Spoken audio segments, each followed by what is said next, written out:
바로 시작을 하겠습니다. 네. 네, 서울대학교의 류현정 선생님 시와 논리, 우리 까비아 람까라인가요? 까비아 네. 람까라. 네, 그러면 발표 부탁드리겠습니다. 네. 안녕하세요. 방금 소개받은 유현정입니다.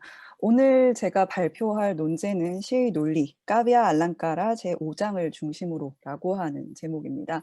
발표 자료집에도 명시되어 있는 것처럼 본고는 인도철학 59집에 게재되어 있는 논문을 축약 정리한 것임을 먼저 알려드리도록 하겠습니다. 사실 오늘 앞선 발표자 선생님들께서 굉장히 뭔가 심오하고 어려운 얘기들을 많이 해 주셨는데요. 스포타도 그렇고 뭐 아까 아비아빠 데이샤 같은 또 그렇고 공성 뭐 이런 어려운 논의들을 많이 해 주셨는데 제 발표는 약간 궤를 달리해야 될 것 같습니다. 그래서 지극히 세속적이고 일상적인 언어의 영역으로서 시라고 하는 그 문학 장르에 대한 얘기를 할 예정입니다. 먼저 발표 개요부터 말씀드리도록 하겠습니다. 본 발표는 보시는 것처럼 이제 6 부분으로 나뉘어져 있는데요. 논문에서 생략되어 있는 부분이기는 합니다만 제가 다루는 그 문헌 자체가 많은 분들한테 좀 낯설 수도 있을 것 같아서 먼저 첫째로는 이 까비알랑까라라고 하는 문헌과 저자에 대해서 간략하게 소개를 드리는 것으로 시작하겠습니다. 다음으로 문헌 소개의 연결선상에 있는 내용인데요. 까비알람까라라고 하는 그 문헌 전체의 구성과 각 장에 대한 그 내용을 말씀드리도록 하겠습니다. 그다음부터가 사실상 논문과 직접적으로 관련이 있는 부분입니다. 속칭 그 논리의 장으로도 불리는 까비알랑까라 제5장의 구조와 내용, 그리고 해당 장의 흐름과 세부 내용이 어떻게 진행되는지에 대해서 알아보도록 하겠습니다. 이후에 그 두 부분은 각각 5 장의 전반부 그리고 후반부의 논의를 나름대로 주제로 설정해서 나눈 것입니다. 먼저 시학자의 논리학 개론이라고 설정한 부분은 저자 바마하가 취합한 그 논리학 개설의 내용을 주로 담고 있고요. 시의 논리와 시적 허용이라고 하는 이 후반부에서는 실질적으로 시에서 적용되는 논리라고 하는 것이 어떤 방식으로 펼쳐지는지 뭐 그 의의에 대해서 한번 고찰을 해 보도록 하겠습니다. 마지막으로 결론 부분에서는 먼저 앞서 언급한 내용을 간략히 정리하면서 마치겠습니다. 먼저 문헌에 대한 소개입니다. 까비알랑까라라고 하는 이 문헌은요.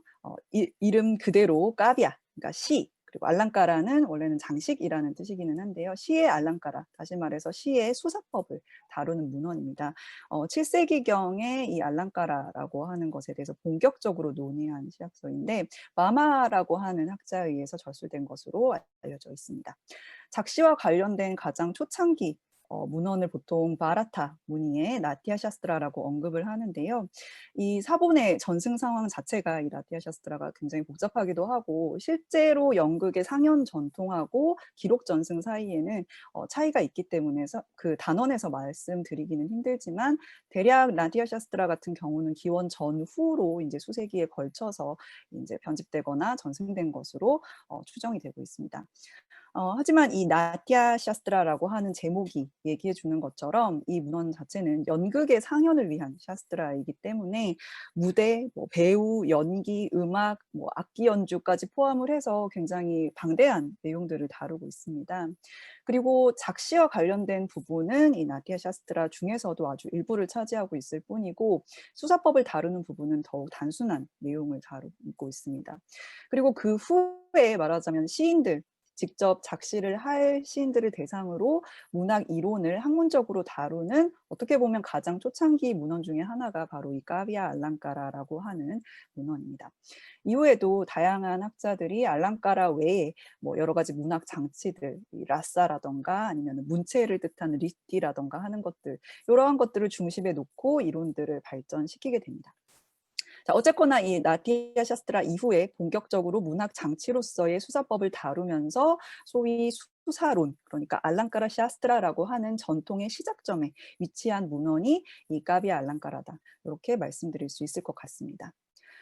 자, 그러면 이 알랑까라라고 하는 말은 어떤 의미인지에 대해서 말씀드리도록 하겠습니다. 기본적으로는 여러분들도 뭐 문어병에서 자주 나타나잖아요. 그런 것처럼 어떤 것을 꾸미는 것, 어떤 대상을 꾸미거나 장식하거나 장엄한다라는 의미를 가지고 있는 단어입니다. 하지만 문학 용어로서의 알랑까라는 시적 수사 혹은 비유적인 표현 같은 것들을 의미하는 테크니컬한 전문 용어입니다.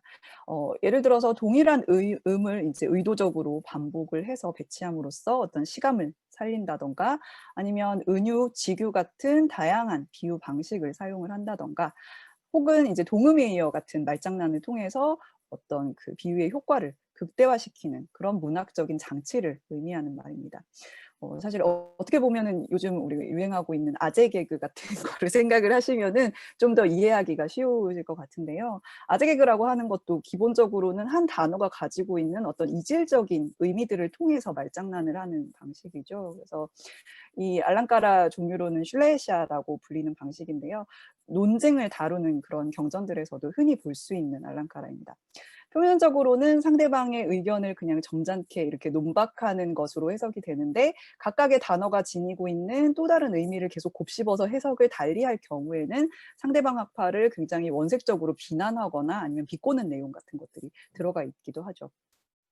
자, 어쨌거나 이런 것들을 일컬어서 통칭 알랑까라라고 부르는데 이 알랑까라의 수와 종류는 문헌과 저자에 따라서 서로 다르게 언급이 됩니다.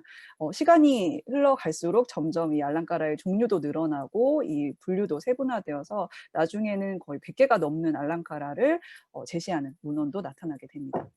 이렇게 알랑까라의 수나 정의 이런 종류 같은 것의 차이가 나타나는 이유는 결국에는 이 각각의 저자가 생각하는 그 시의 정의와 본질이 무엇인가와 연관되어 있다. 이렇게 말씀드릴 수 있을 것 같습니다. 다음으로 까비알랑까라의 저자에 대해서 말씀드리겠습니다. 이 저자는 아까도 말씀드렸던 것처럼 마마하라고 하는 인물인데요. 동시대에 활동했던 인물 중에 이제 단딘이라고 하는 인물과 가장 자주 거론이 되고 있습니다. 시기상으로는 바마하가 조금 더 앞서는 것으로 추정이 되고 있습니다. 그리고 초창기에 어떤 시학의 기틀을 다진 인물로서 조직화된 수사 이론 그리고 시문학에 대한 비평을 학문적으로 체계화한 인물로 평가받고 있습니다. 하지만 이 인물의 이제 구체적인 생애나 환경, 학파 같은 것들에 대한 자료가 거의 전무하다시피 해서 이 까비알랑까라라고 하는 저자 외에는 많은 정보가 없습니다. 까비알랑까라 가장 마지막 장에는 이제 보시는 것처럼 자기가 자신에 대해서 약간 언급하는 구절이 있는데요. 이 까비아 알랑까라는 진정한 시인들의 사상들에 대해 살펴보고 나 자신의 지혜로 까비아의 의미를 이해하고서 덕 있는 자를 가르치고자 라크릴라 고민의 아들인 마마하가 엮은 것이다라고 전하고 있습니다. 이 라크릴라 고민이라고 하는 이 바마의 부친의 이름에서 이 고민이라고 하는 말 자체가 불교와 관련된 종성이라는 추측도 있었고 오늘 다루게 될 그 제5장의 많은 부분들이 불교 논리학서들과 연관지어진다는 점 그리고 이 바마가 쓰는 용어 중에 사르바지냐라고 하는 단어들이 등장하는 점 같은 것들을 들면서 바마가 혹시 불교와 연관되어 있는 학파적으로 불교에 소속된 인물이 아닌가 하는 추정들이 종종 있기는 했습니다만 사실 여전히 명확한 어떤 근거들이 없기 때문에 결론은 딱히 나지 않은 채로 남아있는 상태입니다. 다음으로 까비알랑까라의 구성에 대해서 간략히 알아보도록 하겠습니다. 까비알랑까라는 총 6개의 파리체다로 구별이 되어 있고 제1장은 시의 정의와 분류, 그러니까 말의 용법에 대한 결함을 다루고 있고요. 제2장부터 3장까지는 시에서 사용되는 이 알랑까라, 수사법의 종류, 정의, 그 다음에 실질적인 사용 예시, 적용 예들이 나타나 있습니다. 다음으로 4장은 이제 작시상의 결함과 그 예시를 다루고 있고요. 5장은 마찬가지로 작시상의 결함 그리고 특히 그 여러 가지 결함 중에서 마지막 결함과 관련된 내용, 그다음에 논리학적인 개설, 그리고서 시적 표현 속에 나타나는 논리가 어떤 것인가에 대해서 이야기를 하고 있습니다. 마지막으로 제6장은 작시와 관련된 문법학을 다루고 있습니다.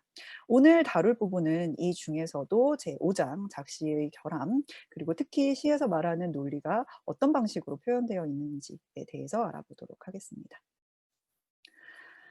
자, 그러면 본격적으로 제5장의 구조와 내용에 대해서 한번 일별을 해보도록 하겠습니다. 제5장을 내용에 따라 임의로 제가 나누어 봤는데요. 크게 전반부와 후반부로 나눌 수 있을 것 같습니다. 전반부에서는 표에서 보시는 것처럼 바른 인식 수단, 직접 지각, 추론과 같이 주로 논리학에서 사용되는 용어와 개념에 대한 개론을 다루고 있습니다. 그리고 후반부는 물론 논리학에서 사용되는 여러 개념의 정의들도 들어가 있기는 합니다만, 특히 주목할 부분은 시에서 사용되는 논리와 시적 허용, 그리고 신뢰 같은 것들이 많은 부분을 차지하고 있는 것을 알 수가 있습니다. 사실 애초에 그 시라고 하는 문학 장르, 그리고 논리학이라고 하는 영역이 함께 다루기에는 서로 굉장히 어색한 사이라고 얘기를 할 수 있을 텐데요. 바마가 대체 왜 작시와 시학을 다루는 이 문학 이론서에서 논리학을 언급했는지를 궁금해하지 않을 수가 없습니다. 이와 관련해서 이 다니엘 쿠네오라고 하는 학자가 논문에서 수사론 전통의 특징에 대해서 언급한 부분을 잠시 말씀드릴까 합니다. 쿠네오에 따르면 이 수사론서 전통 같은 경우에는 다른 지식 전통에 비해서 좀 더 시기적으로 후대에 발전되었다고 언급을 하고 있고요. 이 사항은 까비알란까라가 7세기에 제작되었던 것을 생각해 보면 알 수 있는 부분입니다.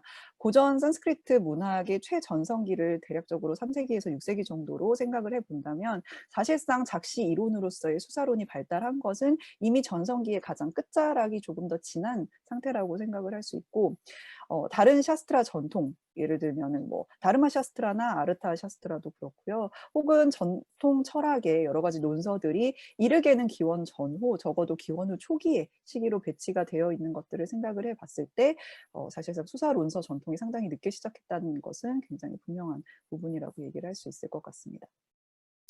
둘째로는 중심 주제가 굉장히 세속적이라는 부분인데요. 이것은 바마 스스로도 언급을 하고 있는 사실입니다. 경전이나 논서에서 다루는 대상은 초세속의 진리, 아까 봤던 내용들이, 그 발표에서 봤던 내용들이 그런 부분이죠. 초세속의 진리와 관련된 부분인 것에 반해서 시에서 다루는 중심 주제는 지극히 세속적이고 일상적인 것에 가깝습니다. 그리고 마지막으로 이 주석서가 제작될 만한 근본 텍스트가 부재한다는 점을 들고 있습니다. 일반적으로 철학 논서의 경우에는 초기에 작성된 어떤 수트라를 중심으로 해서 다양한 주석 전통들을 지니고 있습니다만, 수사론서의 경우는 그러한 근본 텍스트라고 불릴 만한 것이 딱히 존재하지 않습니다. 오히려 까비알란까라가 가장 어떻게 보면 초창기에 위치하고 있는 샤스트라이기 때문에 이 바마가 지은 이 까비알란까라의 어떤 어깨가 굉장히 무거운 형태라고 얘기를 할 수가 있을 것 같습니다. 이러한 특성들이 말해주는 것은 결국 수사론 전통이 지니고 있는 어떤 권위의 문제와 직결이 됩니다. 많은 고전 인도 문헌들이 해당 문헌보다 앞서는 권위 있는 전통적인 문헌들을 언급을 하고 또 인용을 하면서 또 주석을 다는 거는 결국 그 주석서들 또한 근본 텍스트의 언급을 통해서 권위를 부여받는 위치에 있기 때문일 텐데요. 그래서 실질적으로 수사론 전통의 어떤 시작점에 있는 이 까비알란까라라고 하는 문헌이 선악들에 대해서 지속적으로 언급한다는 것은 어떻게 보면은 새로운 학술적인 전통을 성립시키기 위해서 기존 논서들이 가지고 있던 권위, 전통을 끌어와서 재정립시키는 그러한 것을 의미한다라고 생각해 볼 수 있을 것 같습니다. 이어서 제5장의 내용에 대해서 알아보도록 하겠습니다. 먼저 전반부 내용인데요. 까비알란까라 5장의 그 시작 부분은 시의 결함, 그러니까 까비아 노샤라고 하는 것을 언급하면서 시작을 하고 있습니다. 정확히는 이제 앞선 4장에서 언급한 다양한 그 시의 결함들 중에서 마지막으로 언급된 결함을 이야기하고 있는데요.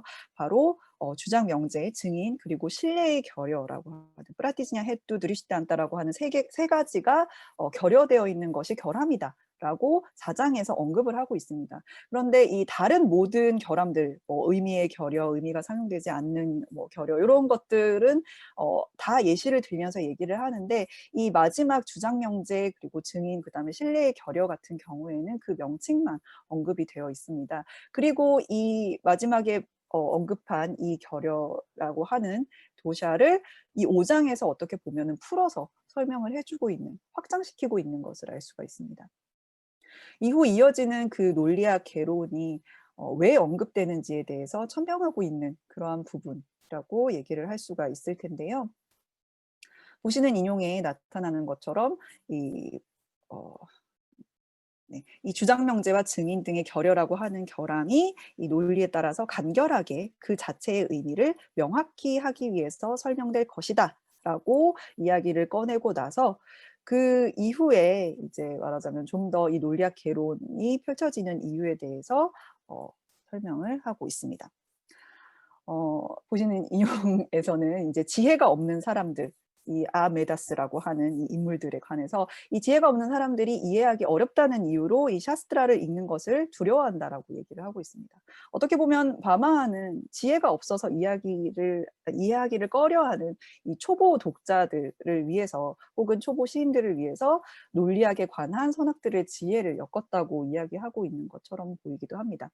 그리고 이 시라고 하는 것은 이 어려운 입에 쓴 약과 같은 샤스트라를 아주 달콤하게 넘길 수 있도록 만들어주는 꿀과 같은 역할을 한다고 덧붙이면서 시의 효용에 대해서 이야기를 하고 있고요. 여기에서 더 나아가서 시가 사실상 핵심적인 부분임을 이야기하고 있습니다. 시로서 나타나지 않는 것은 소리도 아니고 그 소리가 지칭하는 의미도 아니고 논리도 예술도 아니라고 언급을 하면서 이 모든 흐름을 아우르는 구심점이 시에 있다라는 것을 강조하고 있습니다. 그리고 이 시인의 역할이라고 하는 것은 결국 샤스트라를 포함해서 이해하기 어려운 그 대상을 독자가 이해할 수 있는, 소화할 수 있는 방식으로 엮어서 전달하는 것이고, 이것이 명확하게 전달되기 위해서는 일련의 이론적인 바탕을 익혀야 한다는 것이 바로 바마의 입장이다. 이렇게 얘기를 할 수 있을 것 같습니다.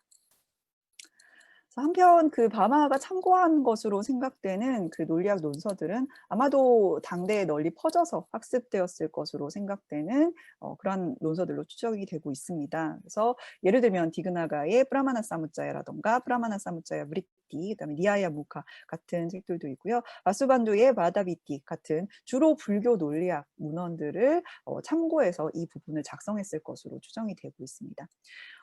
시간 관계상 이제 모든 예시들을 보기는 힘들지만 몇 가지 인용들만을 한번 보도록 하겠습니다. 먼저 바른 인식 수단, 프라마나에 관한 내용인데요. 이 프라마나의 정의를 보시면은 결국 두 가지 바른 인식 수단에 대해서 이야기를 하고 있습니다. 그러니까 직접 지각과 추론이라고 하는 이것만 봐도 아까 박기현 선생님께서 얘기하셨던 것처럼 불교 논리학과 관련되어 있다는 것이 굉장히 명백하고요. 그리고 그 두 가지가 각각 개별과 보편을 그 대상으로 삼는다라는 언급을 통해서 각각 프라마나 사무짜야, 그다음에 프라마나 사무짜야 브리티에서 이러한 부분들을 가져온 것이 아닌가 추정을 할 수 있습니다. 직접 지각의 정의 또한 이 리아야 무카의 내용과 유사합니다. 깔바나 아포다라고 하는 개념적인 사유, 이 구상이 배제된 것 이라는 표현에서 깔바나 개념적 사유가 배제된 것을 직접 지각으로 정의를 하고 이 깔바나에 대해서 나만 짜띠 뭐 이런 명칭과 종류 등등등이 결합한 것으로 언급하고 있는 것을 알 수가 있습니다. 다음으로 추론의 정의도 마찬가지인데요. 세 가지 증상으로부터 추론, 링가로부터 그 추론의 지식이 존재한다라고 하는 이 A, B 바다의 내용은 프라마나 사무짜야 의 내용과 유사하고요. 필연적 관계에 있는 대상, 나 안따리 이야타라고 하는 이 부분은 바수반드의 바다비디에서 차용한 것으로 추정이 되고 있습니다. 그 다음에 인의 삼상에 대해서 설명하는 부분 또한 이 브라바나 사무짜야 뭐 2장 5송의 내용과 굉장히 유사하게 나타난다고 이렇게 추정이 되고 있는데요. 그 논박과 그 분류에 대해 설명하는 부분 또한 그 인명 정리문론이라고 하는 거기에서 나온 니아야 무카를 차용한 것으로 그렇게 여겨지고 있습니다. 그리고 실제로 그 인명 정리문론에서 제시하고 있는 논박의 종류가 14가지가 제시가 되고 있는데 이 바마도 이것들에 대해서까지는 설명할 필요가 없다고 불필요하다고 생각을 했는지 논의가 길어지는 것을 피하면서 이것에 대해서는 생략을 하고 있습니다. 이 외에도 이제 여러 가지 논리학 용어들에 대해서 정의를 내리고 있는데요. 시간 관계상 좀 생략을 하고 넘어가도록 하겠습니다. 이런 부분들을 봤을 때 굉장히 명백하게 이 바마라고 하는 인물이 당대에 널리 퍼져 있거나 학습된 것으로 여겨지는 여러 논리학 관련 논서들을 채택해서 이것들을 활용하고 있다라는 것을 충분히 짐작할 수가 있습니다. 그리고 동시대에 활동했던 그 시학자였던 아까 나왔었죠. 단딘이라고 하는 이 경우는 사실 인명학으로서의 이 논리학이라고 하는 것이 작시에서는 굳이 필요하지 않다라고 그렇게 생각을 했습니다. 그럼에도 불구하고 이 바마라고 하는 이 시학자는 한 장의 내용을 거의 할애해서 이 관련 개념의 내용들을 설명하고 있다는 것이 어떻게 보면 좀 특이한 부분이라고 얘기를 할 수 있을 텐데요. 이렇게 초보자를 위한 논리학 개론 같은 느낌으로 전반부를 진행한 후에 사실상 이 모든 논의의 최종 목적이라고 하는 것은 이 문헌이 작시와 관련된 것인 만큼 어디까지나 아름답고 그다음에 명확한 시어를 통해서 시를 짓는 데 있습니다. 그렇다면 작시에서 왜 이 논리학이 필요했는지에 대해서 생각해 볼 필요가 있을 텐데요. 이것에 관해서 바마가 직접적으로 이것을 언급하고 있지는 않습니다. 다만 이제 적어도 그 바마가 제시했던 여러 가지 시의 덕목이라든가 결함과 연결시켜 보면은 어느 정도 그가 의도했던 바를 이해할 수 있지 않을까 해서 이렇게 정리를 해봤습니다.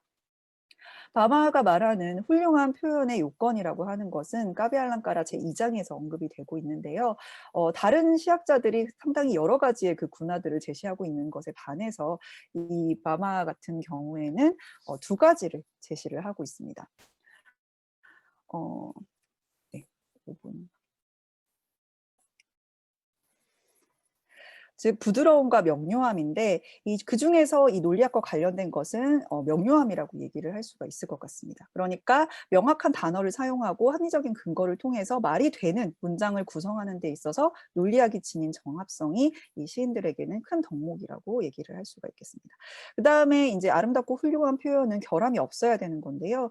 이건 역시 까비알랑까라 4장 전체에 걸쳐서 이러한 논의가 이루어졌고 이것들에 대해서 숙지를 해서 말하자면 이 결함들을 피해서 아름다운 표현을 일구어내는 데 일조하기 위한 어떤 근거로서 바로 이 논리학을 5장에서 사용을 한 것 같습니다. 자, 그리고 이제 시에서 사용되는 논리 부분인데요. 시간이 별로 없기 때문에 좀 빨리빨리 넘어가도록 하겠습니다. 시와 그다음에 샤스트라의 차이를 먼저 표명을 하면서 바마는 이 5장의 후반부를 진행을 하고 있습니다. 애초에 아까 말씀드린 것처럼 시는 세속적인 것에 기반을 하고 있는 것이고 경전이나 혹은 샤스트라 같은 것들은 진리에 대해서 보여주는 것이다라고 얘기를 하면서 시의 표현이 굉장히 비유적인 것에 기대고 있다는 것을 강조하고 있습니다. 하지만 경전은 사실의 어떤 있는 그대로를 증명하는데 더 요점을 두고 있죠. 이 과정에서 등장하는 것이 프라티지냐의 그 외연의 문제인데요. 보통 논리학에서 프라티지냐는 이제 주장 명제를 의미하는데 이 시적인 맥락에서는 발화하는 사람, 그러니까 화자가 이야기하고 있는 어떤 약속이나 선언, 맹세와 같은 것들을 다 포함하는 조금은 다른 외연을 가지고 있습니다. 그래서 논리적인 근거를 통해서 귀결되거나 증명되는 것이 아니라 명언 후에 그것이 실행되거나 도달되는 것을 이야기합니다. 그래서 이 근거도 이제 정의나 실리, 애욕, 분노라고 하는 지극히 어떻게 보면은 인간을 중심으로 한 세속적인 것에 더 이제 중심을 두고 있고요. 그다음에 서사시에 등장하는 그러한 인물들의 이야기를 통해서 그러한 프라티지냐의 예시를 이렇게 들고 있습니다. 뿌루라던가 아니면 하누만, 그다음에 바사, 그다음에 이제 바사라던가 아니면 이런 인물들, 비마라고 하는 이 인물들에 관한 예시를 들면서 이 프라티지냐에 대해서 얘기를 하고 있고요. 결국 이 화자가 도달하고자 하는 목적을 명언한 후에 그것을 실행하는 과정, 그러니까 맹세의 실현이라고 하는 것이 어떻게 보면은 세속적인 시에서의 논리의 증명이 되는 것입니다. 그리고 이것은 이 인도학에서 주로 다루어지는 그 발화 자체가 가지고 있는 실현성과도 그 관계가 있다고 말씀드릴 수 있을 것 같습니다. 이제 문학 작품뿐만이 아니라 여러 가지 이제 문헌들에서 보면은 화자가 이야기하는 것이 그대로 진실이 되는 사티아가 되게 되는 그 과정이 자주 나타나는데 그것 역시 어떻게 보면은 이러한 시 속에서의 그 명언이라고 하는 것을 보여주는 가지 방식이 될 수 있을 것 같습니다. 그다음에 시에서는 이 논리학과는 다르게 여러 가지 것들이 생략이 되거나 아니면 암시적으로 이것이 표현이 될 수가 있는데요. 먼저 그 명제 자체는 이제 수수께끼 같은 데서 생략이 될 수가 있습니다. 그래서 아래 예문을 보시면은 의문문 같은 것들이 나타나면서 이 의문이 아주 상식적인 선에서 이루어진다면은 그 답이 당연히 귀결되는 답이 존재하기 때문에 그것은 명제로서의 역할을 하게 된다라고 얘기를 하고요. 그다음에 시적인 표현 자체가 말하자면 논증식으로서 취한될 수 있는 어떤 그 시적 표현이 수반 관계를 이미 내포하고 있다는 것을 보여주는 예로서도 그 연못에 물수리와 연꽃이 있다라고 하는 그 수반 관계를 시적으로 표현하는 것을 예로 들어서 보여주고 있습니다. 그리고 심지어는 수반관계가 성립하지 않아도 의미가 이해되는 경우에는 그건 역시 명제로서 성립한다라고 얘기를 하는데요.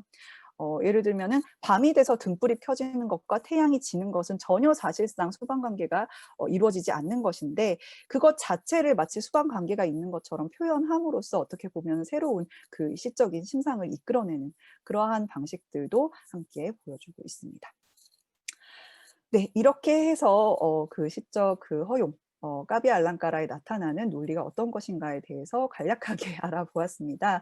전반부에서는 인제 디그나가나 바수반두 같은 인제 유명 논사들의 저서에서 논리학의 기초 개념들을 추려냈고요.